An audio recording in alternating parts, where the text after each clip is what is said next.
A Scottish dram may not be the first thing you think of when it comes to India, but the subcontinent has long loved the tipple.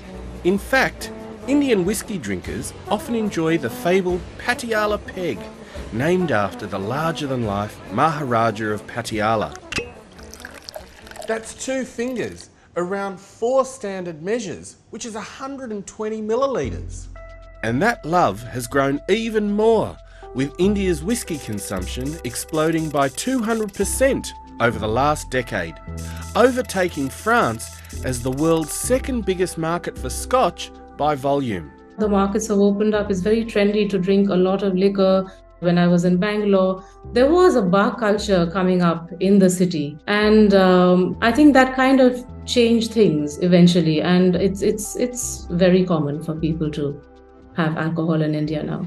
Despite alcohol being forbidden by many Indian religions and being banned in PM Narendra Modi's home state of Gujarat. Scotch whisky has actually grown tremendously over the last 10-12 years because of 2 primary reasons. One would be the traveling of Indians has increased phenomenally. What used to be an international visit once in a year has now become more frequent.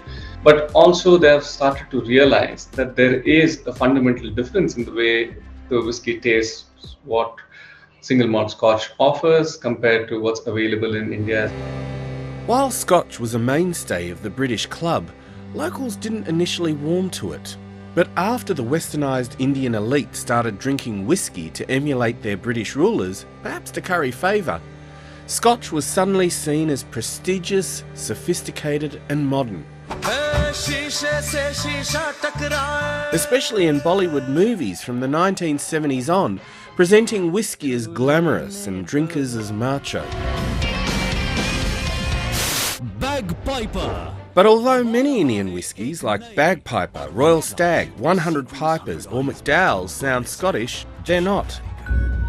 They're actually Indian-made foreign liquor, local spirits usually made from molasses, sometimes blended with actual Scotch and bottled in India to overcome massive 150% tariffs on imported liquor.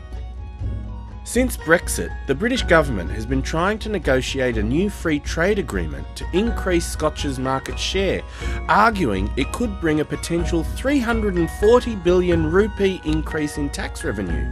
But a new wave of premium Indian single malts appealing to Indian palates is gaining popularity with younger drinkers who don't have the same colonial preconceptions that imported brands are better than Indian ones. I have tried Indian single malts like Amrut and Paul John, and I think they're great. They're fantastic.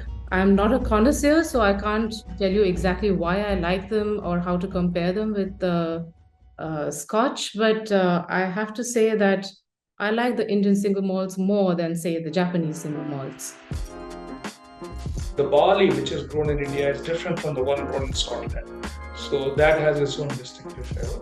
And finally, the climatic conditions have a huge bearing on how the whiskey, when we are maturing it, how it reacts to the cask. Indians usually perceive imported or Scotch whiskey to be much better in terms of quality compared to the Indian single malt whiskies. Over a period of time, people have slowly started to experiment and started to test the Indian single malt story as well.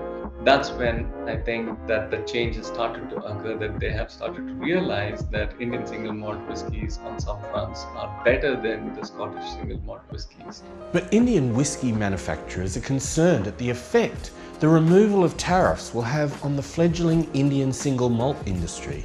We are not against the free trade agreements.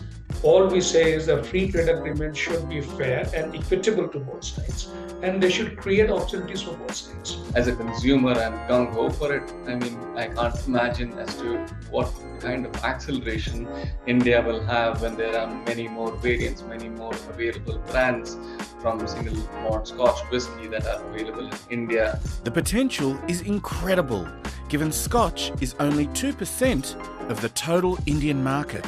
Why would an Indian whiskey industry or Indian alcohol industry want to reduce tax and lose market share? It just doesn't make sense. That's not the only sticking point.